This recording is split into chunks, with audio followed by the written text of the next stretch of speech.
Warga desa Lesong Daya, Kecamatan Tambaru, Kabupaten Pamekasan sempat geger lantaran penemuan jasad seorang pria yang ditemukan dalam keadaan terbakar pada Kamis malam. Kurang dari 24 jam, dua pelaku berhasil diamankan, yakni seorang wanita berinisial SW dan seorang pria bernama Naweski. Keduanya merupakan mantan suami istri. Menurut Kasat Reskrim Polres Pamekasan, AKP Doni Setiawan, awalnya korban diajak ketemu oleh SW di desa Lesong. Sementara di TKP, Naweski sudah menunggu. Setelah membacok korban, kemudian kedua pelaku membakar korban. Keduanya mengaku sudah merencanakan pembunuhan tersebut. Motif sementara adalah perselingkuhan antara korban dengan SW. Resmob atau Satreskrim tidak sampai dari 1-24 jam bisa terungkap. Yang mana pada intinya bisa disampaikan motif masalah sakit hati atau karena. Kini kedua pelaku harus mempertanggungjawabkan perbuatannya dengan ancaman hukuman 20 tahun penjara. Dari Pamekasan, Jawa Timur, Dedi Prianto, iNews melaporkan. Kericuhan terjadi saat berlangsungnya eksekusi tanah dan bangunan di Tapanuli Tengah, Sumatera Utara. Pihak termohon yang tak menerima eksekusi memukul bagian kepala panitera hingga bocor.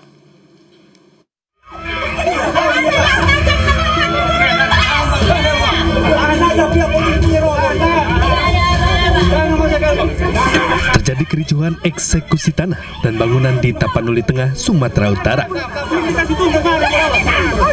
Aksi dorong pun tak terhindarkan oleh petugas dan keluarga termohon karena menolak tanah dan rumahnya dieksekusi karena masih melakukan perlawanan di PT UN.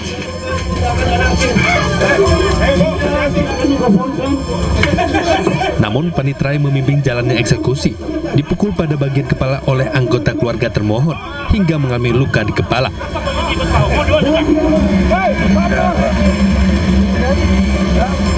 Meski sempat mendapat perlawanan, namun eksekusi tetap dilakukan tim jurusita dengan mengarahkan alat berat.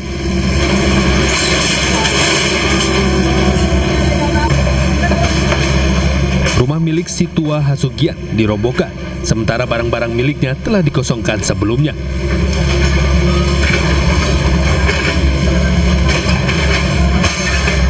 Dari Tapanuli Tengah, Sumatera Utara, Ahmad Hussein Lubis, iNews melaporkan.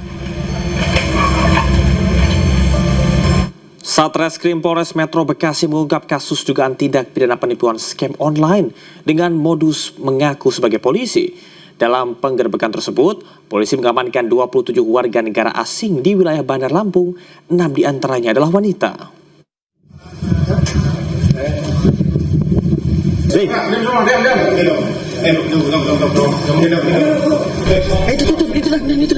Satreskrim Polres Metro Bekasi melakukan penggerebekan sebuah rumah mewah dijadikan tempat penipuan online atau scamming di Kecamatan Tanjung Karang Timur, Bandar Lampung.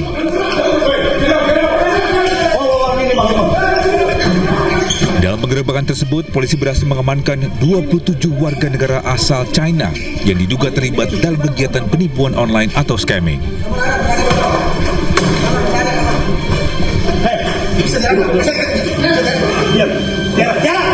Modus operandi para pelaku itu berpura-pura menjadi anggota kepolisian China untuk melakukan penipuan terhadap warga negara China yang berada di Indonesia. Dari hasil investigasi, para pelaku diduga merupakan pekerja yang dikendalikan oleh seseorang berasal dari China Taipei atau Taiwan. Jadi memang modus operandi mereka menyasar orang yang sudah lansia atau sudah tua supaya tidak bisa secara detail melihat chat-chat yang ada dikirimkan oleh mereka. Tapi ketika salah satu link phishing itu diklik, akhirnya dia bisa generate di handphone korban, termasuk untuk memindahkan dana dari bank ke rekening penampung dan para pelaku ini. Untuk saat ini ke 27 warga negara Cina ini kami tempatkan pada ruang detensi imigrasi, kantor imigrasi Bekasi. Selanjutnya, ke-27 warga negara China tersebut akan dideportasi keluar dari wilayah Indonesia. Dari Kabupaten Bekasi, Jawa Barat, Didi Junaidi dan Agus Rohim, iNews melaporkan. Kasus pembunuhan yang menggemparkan warga Porong Sidoarjo, Jawa Timur pertengahan Oktober lalu akhirnya terungkap. Pelaku yang merupakan tetangga desa korban menembak korban dengan senapan angin karena diduga hendak mencuri hewan ternaknya.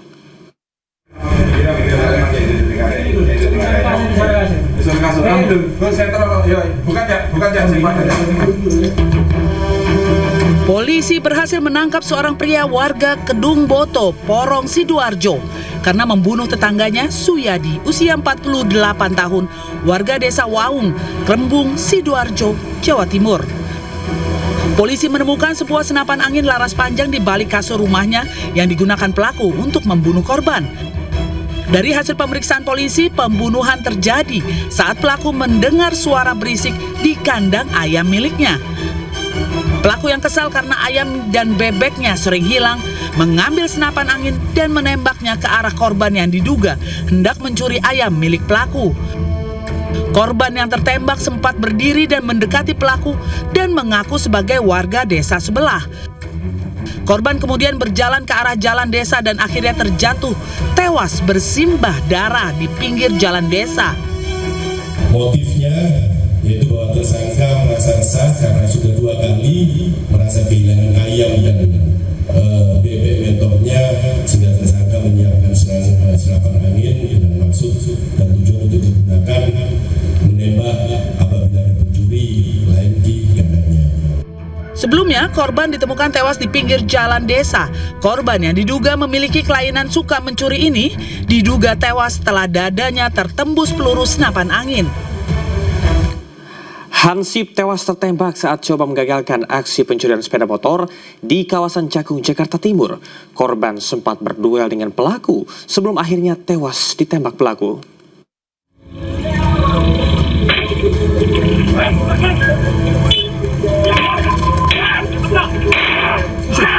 Dari rekaman CCTV, korban bersama rekannya berusaha menggagalkan aksi pencurian sepeda motor yang dilakukan 2 orang pelaku di Cakung, Jakarta Timur. Korban yang berprofesi sebagai hansip melihat 2 orang mencurigakan sedang mencongkel sepeda motor milik salah satu warga. Bersama rekan sesama keamanan perumahan, korban kemudian mendatangi lokasi dan menabrakkan sepeda motornya untuk menggagalkan aksi pelaku tersebut. Korban juga sempat berduel dengan salah satu pelaku, namun pelaku yang terdesak kemudian melepaskan tembakan ke arah korban. Korban tewas seketika dengan luka tembak pada bagian perut. Jenazah korban langsung dibawa ke rumah sakit Polri Kramat Jati. Dia maling apa tuh? Motor ini. Ada berapa orang pelaku? 2 ya? 2, yang ada dari CCTV 2. Nah, korban tembak di bagian apa ini? Perutnya. Langsung meninggal. Kasus penembakan ini kini ditangani petugas kepolisian sektor Cakung, Polres Metro Jakarta Timur. Dari Jakarta, Rio Manik, iNews melaporkan. Oknum polisi berinisial WA, pelaku pembunuhan dosen di Kabupaten Bungo Jambi menjalani sidang etik sebagai anggota polisi. Bribda WA terbukti bersalah dan dihentikan dari anggota polisi. Digelar di Gedung Siginjai, Polda Jambi, sidang Komisi Kode Etik Profesi berlangsung selama 15 jam. Hasil putusan sidang menyatakan Bribda WA terbukti bersalah dan diberhentikan secara tidak hormat sebagai anggota polisi. Dipimpin oleh PLT Kabid Propam Polda Jambi, sidang menghadirkan 8 orang saksi, termasuk tim dokter dan keluarga korban. Bribda WA terbukti membunuh EY, dosen universitas swasta di Kabupaten Bungo Jambi. Ia juga membawa kabur mobil korban.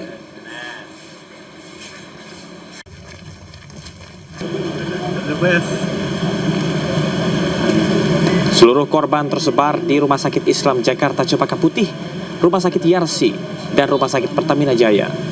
2 korban masih berada di ICU lantaran membutuhkan penanganan khusus. Listio menyampaikan jumlah korban pasca kejadian ledakan mencapai 96 orang. Sementara sisanya sudah diperbolehkan pulang dan beberapa menjalani rawat jalan. Polisi masih terus melakukan pendalaman kasus. Terdapat beberapa barang bukti yang pendukung yang tengah dikumpulkan, seperti tulisan dan serbuk yang diperkirakan menimbulkan potensi ledakan. Listio memastikan pihaknya lewat kolaborasi bersama dengan pihak lain akan mengatasi trauma siswa. Kita juga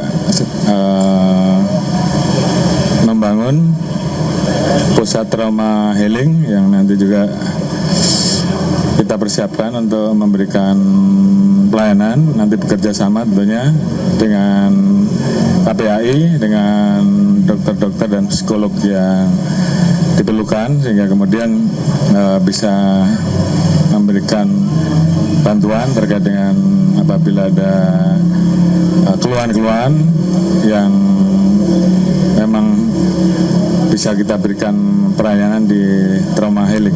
Catatan-catatan lain kita kumpulkan, termasuk juga kita melakukan pemeriksaan terhadap media sosial, lingkungan keluarga untuk mengumpulkan. Ketua Komisi Perlindungan Anak Indonesia, Margaret Aliatul Maimunah menduga siswa terduga pelaku ledakan SMAN 72 Kelapa Gading, Jakarta Utara dipengaruhi oleh konten media sosial. Ia meminta segala konten media sosial yang bersifat negatif menjadi atensi. Karena dari hasil pengawasan ternyata ada dugaan bahwa ada pengaruh konten di media sosial. Saya kira ini juga perlu menjadi atensi terutama kepada Komdiji ya. Mungkin butuh ada upaya sistem perlindungan yang lebih ketat lagi terkait dengan konten-konten negatif apapun itu bentuk konten negatifnya, supaya bisa memberikan perlindungan kepada anak-anak, dan tentu juga atensi kepada seluruh orang tua. Ternyata upaya pengawasan kepada anak juga tidak boleh hanya terkait dengan aktivitas di dunia nyatanya, tetapi juga aktivitas anak-anak saat berada atau sedang berada di dunia maya atau di dunia cyber. Menteri Sosial Saifullah Yusuf membesuk belasan korban ledakan SMAN 72 yang dirawat di RSYRC Cempaka Putih, Jakarta Pusat. Mensos mengatakan seluruh korban akan mendapatkan trauma healing, rehabilitasi sosial, serta pemberdayaan setelah pulang ke rumah masing-masing. Ada di rumah sakit ini 15 secara keseluruhan, 1 masih di ICU, sementara yang lain sudah di kamar perawatan. Saya lihat perkembangannya cukup bagus, ditangani dengan baik, profesional, dan saya harus katakan Pak, rumah sakitnya bagus. Mudah-mudahan penanganan yang baik ini nanti bisa segera membuat anak-anak kita yang ada di sini bisa segera sehat kembali. Tentu diperlukan penanganan medis lebih lanjut, nanti Pak Dr. Adi yang menjelaskan. Kami akan terus berkoordinasi dengan orang tua para korban untuk melakukan tindak lanjut, terutama nanti di rehabilitasi sosialnya. Kami memberikan dukungan-dukungan yang diperlukan, termasuk tentu dukungan-dukungan untuk perawatan maupun nanti untuk rehabilitasi dan selanjutnya pemberdayaan. Jadi kami berdialog dengan para orang tuanya. Dari 60 korban ledakan di SMAN 72 Kelapa Gading yang dirawat di 3 rumah sakit, 14 korban masih menjalani rawat inap di Rumah Sakit Islam Jakarta Cempaka Putih. Beberapa korban yang luka berat telah menjalani operasi dan diharuskan rawat inap di rumah sakit. 14 korban hingga kini masih menjalani rawat inap dan mendapatkan penanganan medis. Sementara itu, Direktur Rumah Sakit Cempaka Putih menyebut 29 korban telah diperbolehkan pulang. Namun untuk keluhan para korban terkait pendengaran yang terganggu pasca ledakan akan terus dipantau untuk proses penyembuhannya. Penanganan medis karena Rumah Sakit Islam Cempaka Putih 1 dari 3 sebagai tempat trauma dan rujukan. Kami pertama menyampaikan apresiasi yang tinggi kepada pihak suku dinas kesehatan dan ambulans karena penanganan prahospital yang cepat sehingga memungkinkan evakuasi dengan cepat ke tempat kami. Sampai saat ini tadi jam 9 IGD kami sudah kembali clear, Pak Jenderal dan Ibu dan teman-teman, karena tidak ada lagi pasien di IGD yang merupakan pasien korban dari SMA 72. Saat ini Pasien yang sudah pulang ada 29 dan saat ini yang diranap tadi ada 14 orang dan alhamdulillah hari ini pagi ini divisit oleh Bapak Jenderal dan teman-teman untuk melihat seperti yang dikatakan dari representatif dari KPAI. Kami merasa bahwa pemulihan itu secara jasmani akan terjadi dengan cepat karena karakter anak-anak masih muda, kecuali pada bagian pendengaran yang sekitar 2/3 mengalami gangguan pada pendengaran. Namun tentu pemulihan setelah jasmaninya kembali normal merupakan tugas besar kita bersama, yaitu konseling psikologik dan lebih penting lagi bagaimana pencegahan agar hal ini tidak terjadi kembali. Sementara 15 korban ledakan SMAN 72 Kelapa Gading juga masih menjalani perawatan di Rumah Sakit Yarsi, Jakarta Pusat. Satu korban diantaranya masih menjalani perawatan di ruang ICU. Korban yang dirawat di ruang ICU mengalami kondisi luka yang cukup serius, termasuk luka bakar, namun sudah menjalani operasi.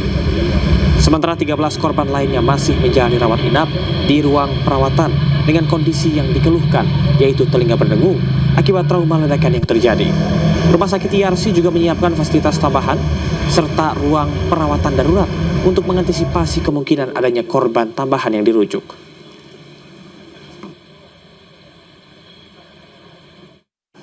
Lantas bagaimanakah kondisi terkini korban ledakan yang masih mendapat perawatan medis? Sudah ada rekan Ismalia Medasari di RS Islam. Ismalia, berapa korban yang masih dirawat dan bagaimana kondisinya saat ini? Ya, selamat malam Camar dan juga pemirsa. Untuk di tempat kami melaporkan di Rumah Sakit Islam Jakarta Cempaka Putih, Camar, ini masih ada 14 korban yang terdampak yang masih dirawat. Dan dapat kami rincikan 12 korban ini sudah masuk ruangan atau sudah menjalani rawat inap, dan 2 korban lainnya ini masih berada di ruang ICU atau menjalani perawatan intensif. Dan dapat kami jabarkan juga, Camar, untuk korban akibat ledakan yang terjadi di SMA 72 Kelapa Gading, Jakarta Utara, ini ada sekitar 96 korban. 67 korban lainnya ini sudah diperbolehkan pulang atau menjalani perawatan rawat jalan.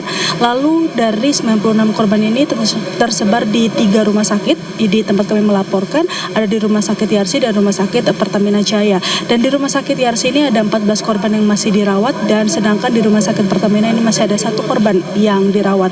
Dan memang Camar, di tempat kami melaporkan ini di RSI Cempaka Putih ini menerima 39 korban, dan karena masih ada 14 yang dirawat sehingga 25 korban lainnya sudah diperbolehkan pulang dan menjalani perawatan rawat jalan.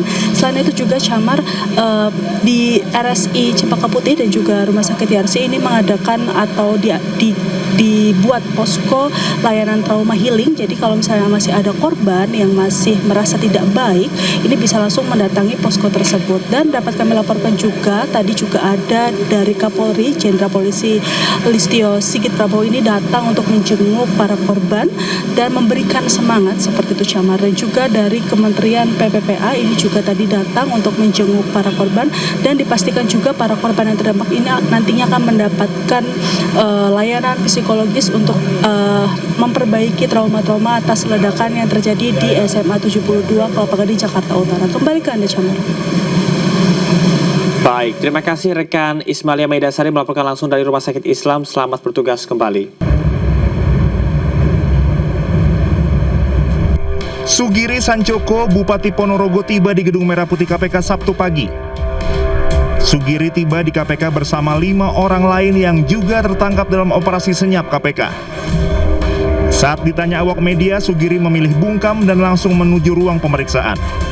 Juru bicara KPK Budi Prasetyo menyampaikan pihaknya mengamankan 13 orang termasuk Sugiri dalam OTT di wilayah Ponorogo pada Jumat malam.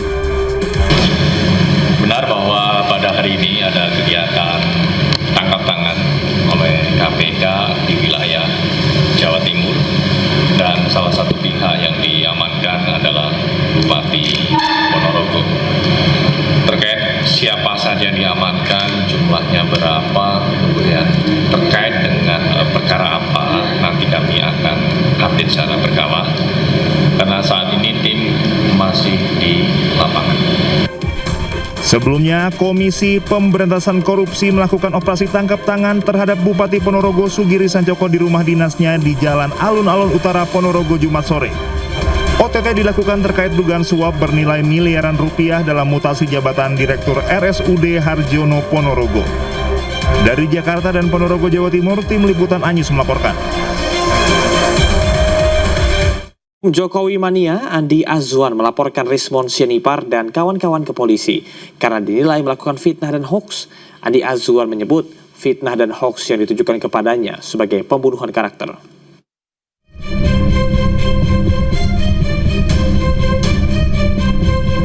Buntut penyebaran fitnah dan hoaks, Ketua Umum Jokowi Mania Andi Azwan mengambil langkah hukum dengan melaporkan Rismon Sianipar, Michael B. Sinaga, dan Janes Siahaan ke Polres Jakarta Selatan.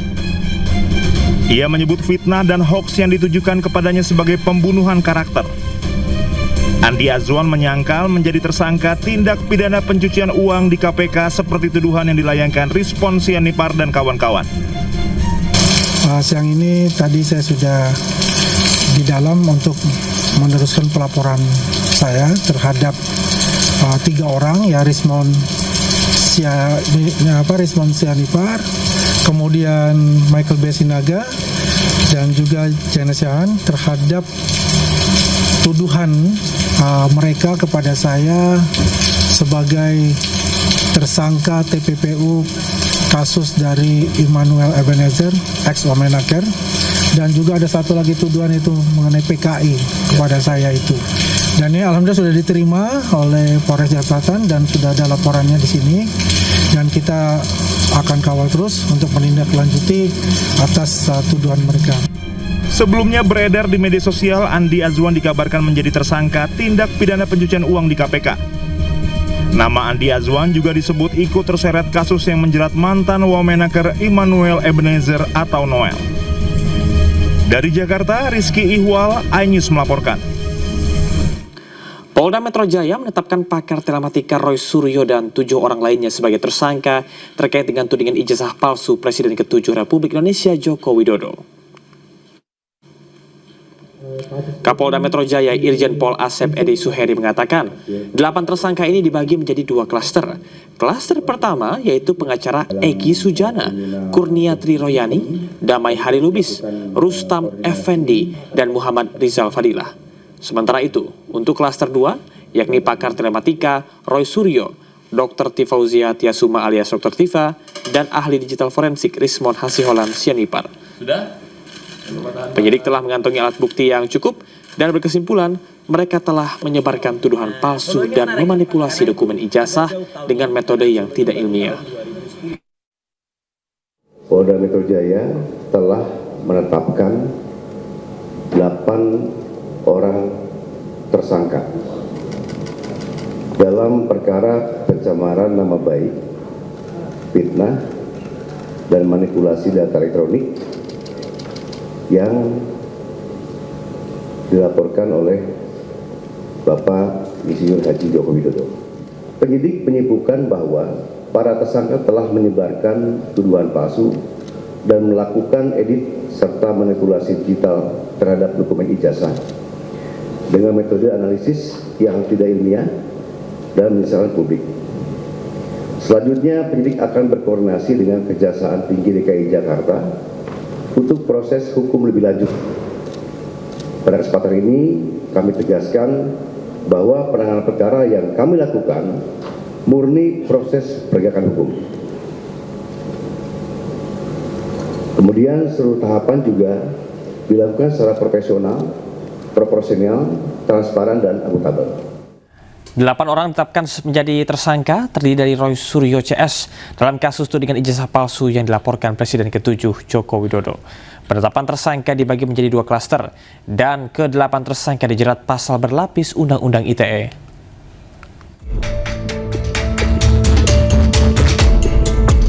Delapan tersangka kasus tudingan ijazah palsu yang dilaporkan Presiden ke-7 Joko Widodo terbagi ke dalam 2 klaster.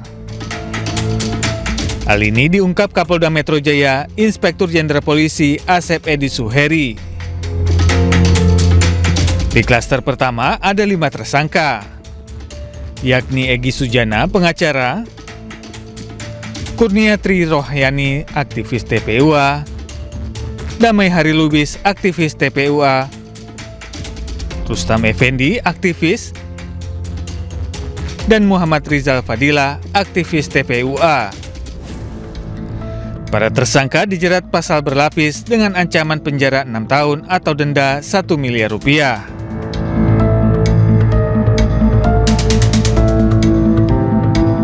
Sedangkan di klaster kedua, terdapat 3 tersangka yakni Roy Suryo, ahli telematika dan mantan Menpora,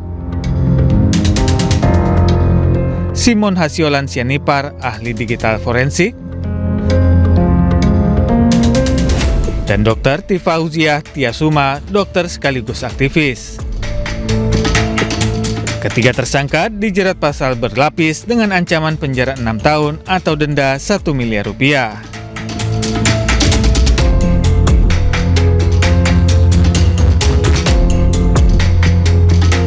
Sebelumnya, Jokowi melaporkan sejumlah nama atas pencemaran nama baik buntut tudingan ijazah palsu. Dalam laporan tersebut, ada 12 nama yang dilaporkan. Kasus ini pun mencuat setelah Roy Suryo bersama beberapa pihak menggugat keaslian ijazah sarjana Jokowi dari Fakultas Kehutanan Universitas Gadjah Mada. Dari Jakarta, Tim Liputan iNews melaporkan. Usai ditetapkan sebagai tersangka kasus tudingan ijazah palsu Jokowi, pakar telematika Roy Suryo mengaku menghormati penetapan tersangka ini. Menurut Roy, status tersangka ini hanyalah proses awal dari rangkaian hukum yang akan dia jalani. Saya tetap menghormati penetapan tersebut.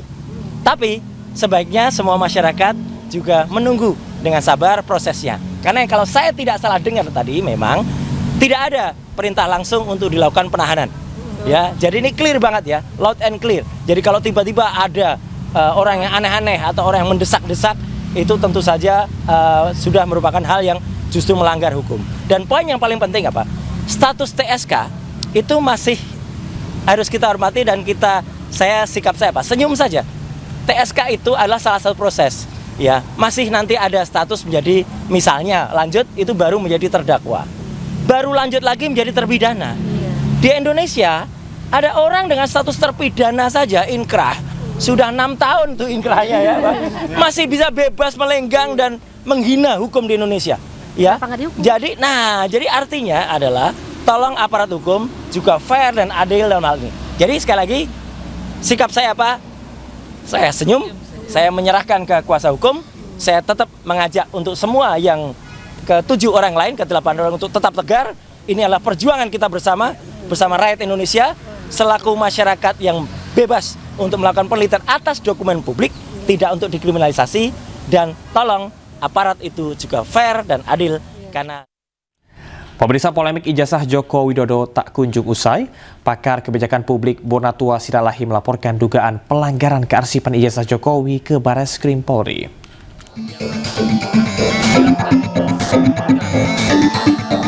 Pakar kebijakan publik Bonatua Siralahi bersama kuasa hukumnya menyambangi Barreskrim Mabes Polri. Kedatangan Bonatua untuk menyampaikan laporan mengenai dugaan pelanggaran kearsipan ijazah Jokowi. Ia mengungkap berdasarkan penelitiannya, dokumen ijazah Jokowi yang digunakan dalam proses pencalonan sebagai Gubernur Jakarta dan Presiden Republik Indonesia tidak pernah diautentifikasi. Penelitian ini butuh data yang tervalidasi secara hukum dan teknis. Jadi saya minta tolong ke Barreskrim untuk tujuan laporan saya agar Barreskrim melakukan penyelidikan. Penyelidikan ini bisa jadi tadi seperti ada ujungnya dugaan pidana, tapi saya tidak mau arah ke situ. Saya hanya ingin bahwa dokumen yang dikasih KPU ke saya itu ada dari KPU RI ya, ada 2, 2019, 2014. KPU DKI ada 1, 2012, dan ada dari tim kita juga yang lain, Pak Mentovik di Solo ada 1. Itu harus divalidasi dan secara hukum oleh lembaga kearsipan daerah maupun ANRI. Bonatua berharap pihak kepolisian memanggil ahli forensik dokumen dalam meneliti ijazah fotokopi Joko Widodo. Dari Jakarta, Dilami Aulia Fatima, Jaka Samsa, iNews melaporkan. Tersangka kasus ijazah Jokowi, Roy Suryo membantah tidak adanya editing dokumen elektronik yang ditujukan oleh penyidik kepada polisi. Namun menurut kuasa hukum Jokowi, Firmanto Laksana, kasus itu sudah ditangani transparan dan hati-hati. Polda Metro Jaya, Pak Irjen Asep ya, tolong koreksi itu anak buahnya ya, kalau melakukan penyidikan atau analisis dengan baik. Tidak pernah adanya yang namanya editing dokumen elektronik ya. Jadi kalau saja itu dokumen berarti ini para penyidik telah membuat kesimpulan yang salah. Tidak ada dokumen elektronik yang saya edit atau direkayasa untuk kemudian menjadi palsu. Baik. Sehingga dengan demikian seharusnya pasal 32 dan 35 yang ini pasal selundupan yang mau digunakan untuk menahan kami semua itu, Mas Damar, kena ancaman hukuman penjara 5 tahun, itu harusnya gugur. Tapi ya kita lihat saja nanti. Baik, Mas Roy, saya akan ke Mas Firman. Mas Firman, dengan penetapan tersangka ini apakah Anda merasa ini sebuah keadilan dan juga kemajuan untuk proses penegakan hukum? Ya, terima kasih sebelumnya. Selamat sore semua. Jadi sesungguhnya ini adalah hal yang ditemukan oleh pihak penyidik pada saat penyidik melakukan penyidikan. Dan tentu semua sudah di-exercise secara akuntabel, secara transparan, secara profesional. Persis seperti yang disampaikan tadi oleh Bapak Kapolda, bahwa ini seluruh rangkaian sudah dilakukan. Lebih dari 117 barang bukti, 700 barang bukti, 117 saksi, kemudian ahli ya, sekitar lebih dari 22 saksi ahli sudah melakukan eksaminasi secara komprehensif. Jadi saya menilai ini sudah dengan sangat hati-hati ya, karena tentu ini menjadi pandangan publik di sini, sehingga hari ini ditemukanlah tersangkanya seperti itu. Setelah sebelumnya ditemukan tindak pidananya, hari ini di Jumat lalu ditemukan tersangkanya. Dan saya pikir ya semua orang harus menghargai apa yang sedang dilakukan oleh pihak penyidik ya, dan oleh karena itu inilah suatu kesempatan buat kita untuk nanti seperti yang disampaikan oleh Bapak juga, bahwa beliau akan memperlihatkan di persidangan jika disetujui oleh hakim, dipersilakan. Karena tentu semua sudah jelas kalau menurut kami, karena pihak UGM pun tegas gitu ya, menyampaikan semua. Dan saya pikir teman-teman yang tersangka pun sebenarnya sudah mengetahui. Karena oleh karena itu teman-teman nampaknya sudah juga siap, dan saya pikir ini fair untuk kita sama-sama melihat dengan terbuka dan dengan transparan gitu ya. Dan memang ya silakan kalau nanti memang ada buktinya di persidangan, saya pikir ya inilah adalah forumnya. Saya rasa seperti itu. Pemirsa, ada berita seru bahwa minum air mineral tidak hanya bisa menyegarkan, tapi bisa memberikan sensasi yang sejuk alami dan juga menyehatkan.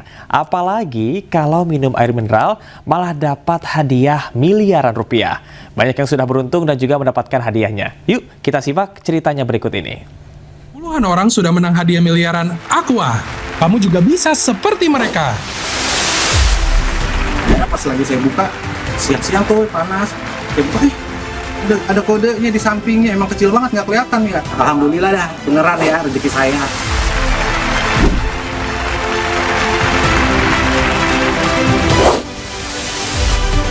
Beneran ini dari Aqua, Mbak? Iya, Kak. Ini dari pengiriman kode unik di botol Aqua? Bener banget, Kak. Wah.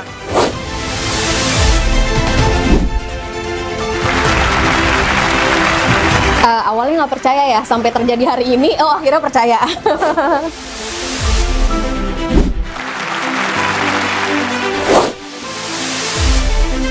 Pas dikasih tahu bahwa hadiahnya mobil, tambah seneng banget tuh, nambah pemasukan keluarga.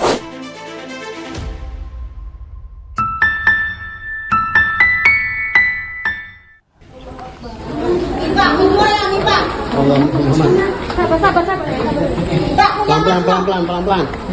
Warga yang tengah melakukan aktivitas dibuat panik dan berlarian menyelamatkan diri karena khawatir bangunan roboh.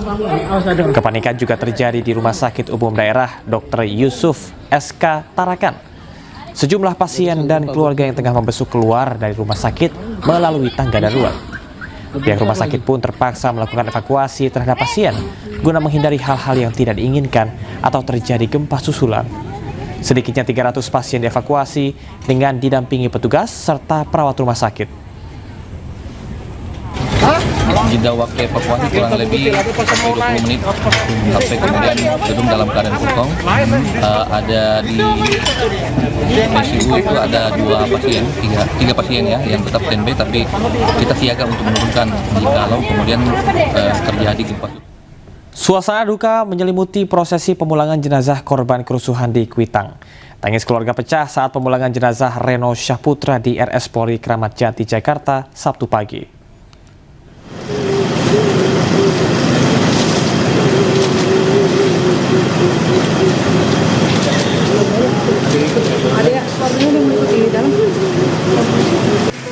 Suasana duka menyelimuti prosesi pemulangan jenazah korban kerusuhan di Kuitang. Tangis keluarga Reno Syahputra pecah ketika peti jenazah dibawa menuju mobil jenazah. Peti jenazah Reno Syahputra Dewo dibawa dari Rumah Sakit Polri Jakarta menuju rumah duka Sabtu pagi. Reno Syahputra merupakan salah satu korban yang hilang usai demonstrasi di kawasan Kuitang, Jakarta Pusat pada akhir Agustus 2025 lalu. Jejak Reno akhirnya terungkap pada Kamis 30 Oktober 2025 usai penemuan 2 kerangka manusia yang hangus terbakar di reruntuhan gedung ACC Kuitang, Jakarta Pusat. Lalu polisi melakukan tes DNA dan hasilnya teridentifikasi 2 kerangka tersebut merupakan Reno Syahputra Dewo dan Muhammad Farhan Hamid. Hasil tes DNA memastikan identitas keduanya sekaligus menepis dugaan bahwa mereka menjadi korban kekerasan. Rencananya jenazah Reno akan dimakamkan di Surabaya, Jawa Timur. Sementara jenazah Muhammad Farhan sudah diserahkan kepada pihak keluarga dan akan dimakamkan di Tanjung Priok. Dari Jakarta, Rio Manik Anyus melaporkan. Jenazah Muhammad Farhan, korban kerusuhan Agustus 2025 dimakamkan di TPU Budi Dharma, Semper Timur, Jakarta Utara. Diwarnai isak tangis keluarga dan kerabatnya.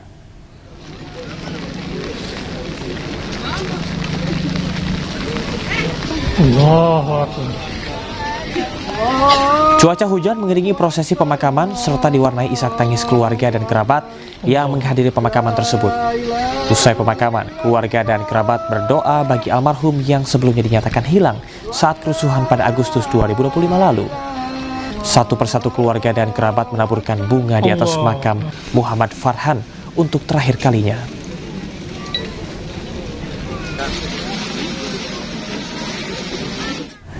Reno Syahputra Dewo, salah satu jenazah yang ditemukan di kantor ACC Kuitang, Jakarta Pusat, tiba di rumah duka Jalan Kampung Malang Utara, Surabaya. Jenazah Reno rencananya akan dimakamkan pada Minggu besok, 9 November 2025, sekitar pukul 9 pagi di TPU Jarak, Surabaya.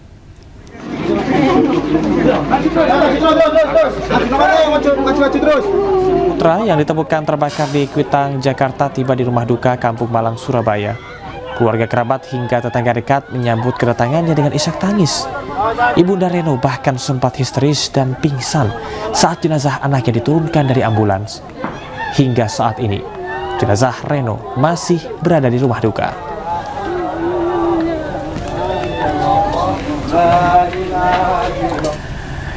Dan untuk mengetahui informasi selengkapnya, kita akan memantau langsung terhubung dengan jurnalis iNews Hari Tambayong di Surabaya. Hari, kapan jenazah tiba? Baik, jenazah Reno Syahputra Dewo tiba di rumah duka di kawasan Jalan Kampung Malang Utara 1 nomor 8 sekitar pukul 7 malam tadi.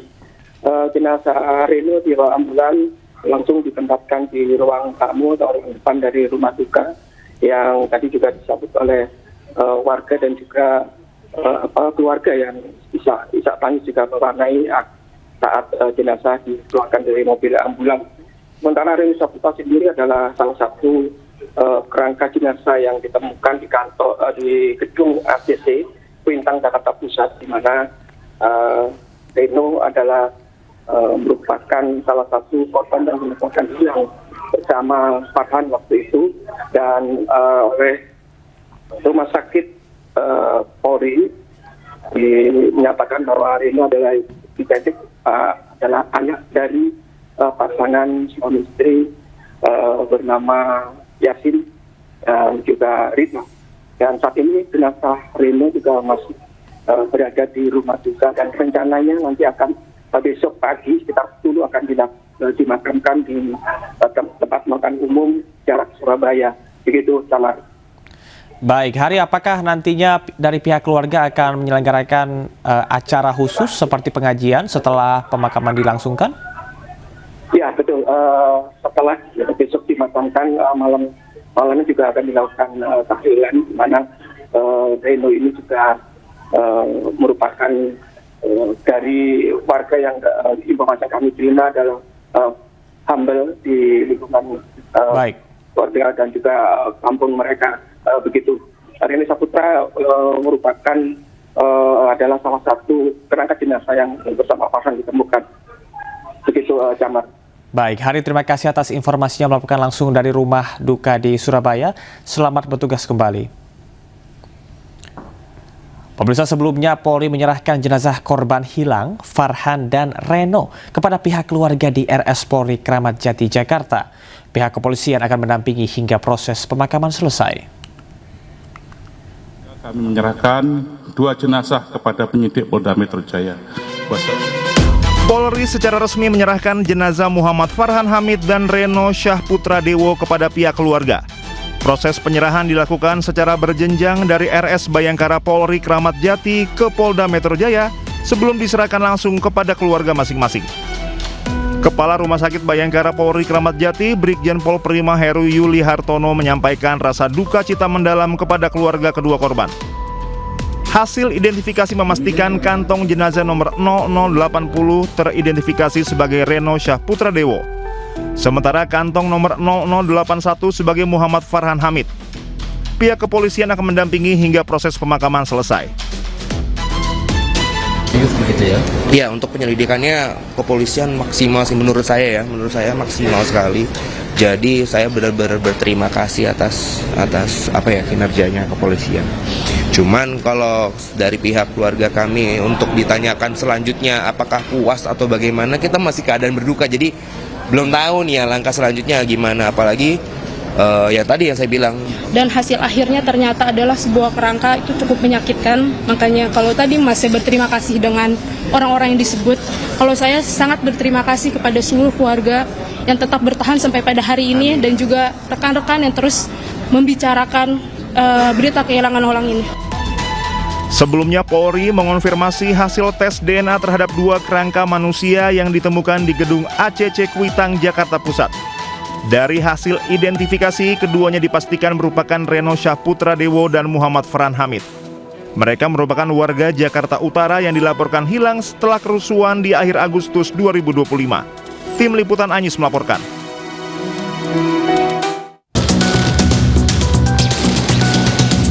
Kabar bahagia bagi dompet warga Jakarta karena Pemprov bebaskan biaya layanan angkutan umum massal untuk golongan masyarakat tertentu. Salah satunya karyawan swasta pemegang Kartu Pekerja Jakarta. Pekerja dengan gaji sekitar 6,2 juta rupiah per bulan gratis naik transportasi umum di kota Jakarta. Aturan ini tertuang dalam Pergub 33 tahun 2025. Selain itu, aturan ini juga menggratiskan 15 golongan masyarakat lain, di antaranya ASN Pemprov Jakarta, pelajar, penghuni Rusunawa, anggota TNI Polri, warga Kepulauan Seribu, hingga penyandang disabilitas, marbot masjid, dan lansia. Angkutan umum yang dimaksud adalah sistem bus rapid transit seperti Trans Jabodetabek, MRT, hingga LRT. Gubernur Jakarta Pramono Anung menegaskan fasilitas transportasi gratis hanya khusus ditujukan bagi warga Jakarta. Jadi untuk yang warga Jakarta tetap kami akan memberikan subsidi, pembebasan, tetapi bagi warga di luar Jakarta tentunya kami belum bisa untuk memberikan subsidi, apalagi DPH-nya baru dipotong.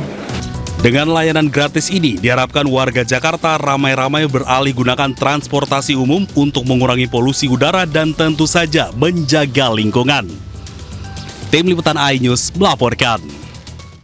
Pemirsa, berikut langkah yang harus dilakukan warga Jakarta supaya bisa mendapatkan Kartu Pekerja Jakarta dan kartu layanan gratis agar bisa menggunakan layanan transportasi umum tanpa biaya.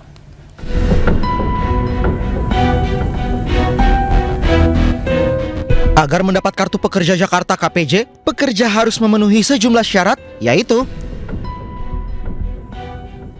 1. Memiliki KTP Jakarta. 2. Kerja di wilayah Provinsi Jakarta.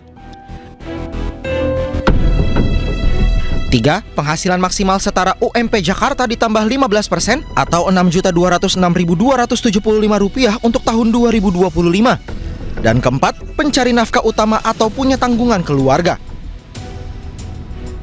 Sementara itu, pemohon Kartu Pekerja Jakarta wajib menyiapkan sejumlah dokumen sebelum mendaftar, yaitu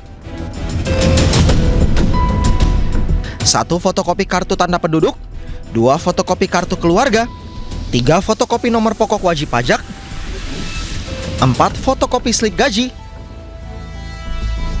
dan kelima, surat keterangan aktif bekerja dari perusahaan.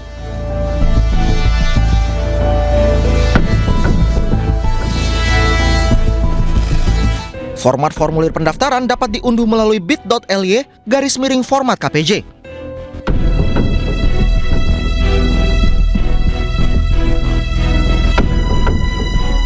Kemudian diisi lengkap dan dikirim ke hikesja.nakertrans@jakarta.go.id dengan tembusan kartupekerja.dkijakarta@yahoo.com.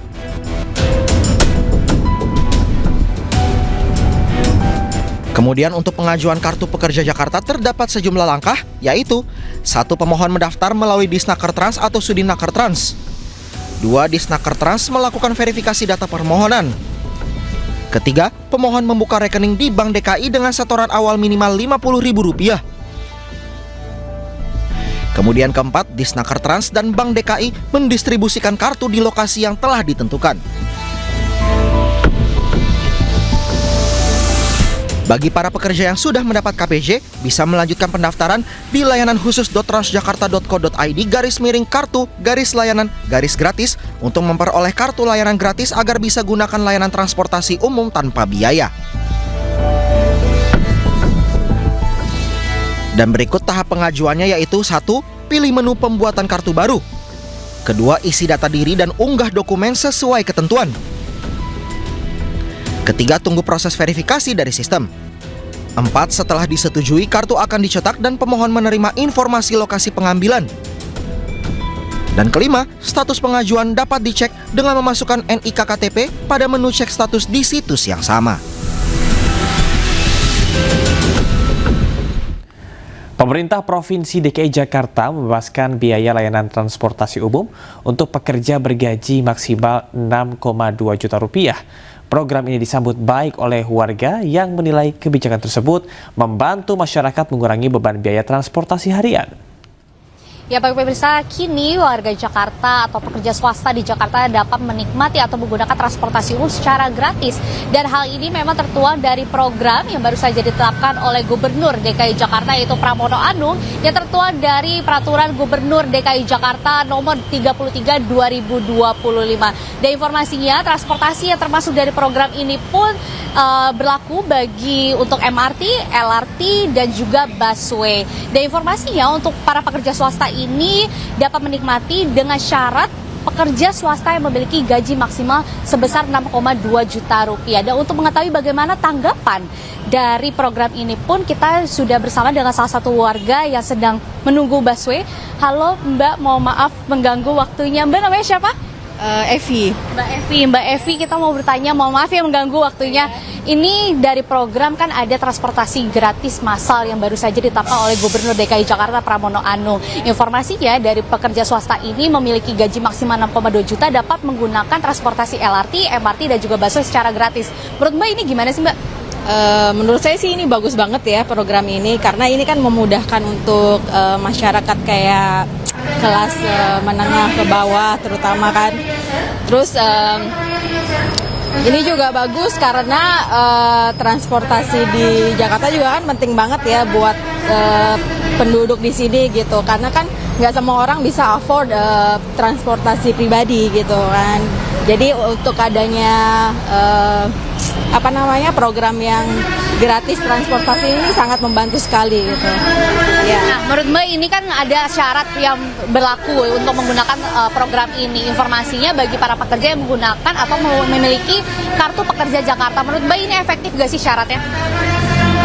Untuk syarat ini sepertinya efektif ya, karena Mungkin semua juga nggak memiliki kartu ini, tapi bisa diusahakan untuk ini karena mereka pasti mau banget gitu kan untuk mendapatkan fasilitas gratis gitu. Ya baik pemirsa, bahwa memang dari program ini disambut baik oleh warga, tepatnya untuk warga Jakarta yang merasa program ini sangat membantu perekonomian warga Jakarta dengan upah dan juga gaya hidup dapat distabilkan kembali. Tetapi dari program ini pun warga pun berharap bagi pemerintah dapat memperluas cakupan jangkauan transportasi umum dari Jakarta Pusat maupun Jakarta Selatan dengan ke seluruh area Jakarta. Dan tentunya dari program ini pun dapat diharapkan bagi kedepannya bagi warga Jakarta dengan tujuan untuk mendorong warga Jakarta untuk menggunakan transportasi umum. Dari Jakarta, Jessica Winoto, Yudi Richard, iNews melaporkan. Pemirsa, ada berita seru bahwa minum air mineral tidak hanya bisa menyegarkan, tapi juga bisa memberikan sensasi yang sejuk alami dan juga menyehatkan. Apalagi kalau minum air mineral malah dapat hadiah miliaran rupiah. Banyak yang sudah beruntung dan mendapatkan hasilnya. Dan kita akan lihat informasi dan ceritanya berikut ini. Puluhan orang sudah menang hadiah miliaran Aqua. Kamu juga bisa seperti mereka. Pas lagi saya buka, siang-siang tuh panas. Saya buka, ada kodenya di sampingnya, emang kecil banget nggak kelihatan ya. Alhamdulillah dah, beneran ya rezeki saya.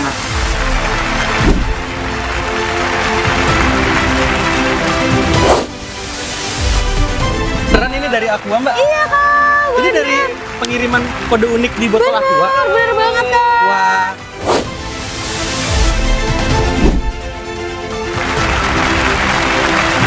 Awalnya nggak percaya ya, sampai terjadi hari ini, akhirnya percaya.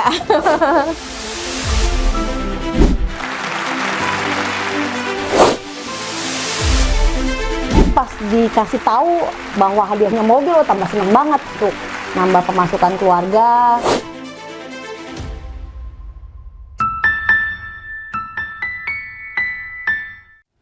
...24 jasad warga Palestina tak teridentifikasi dikuburkan secara massal di pemakaman Deir al-Balah, Gaza Tengah. iNews Malam segera kembali.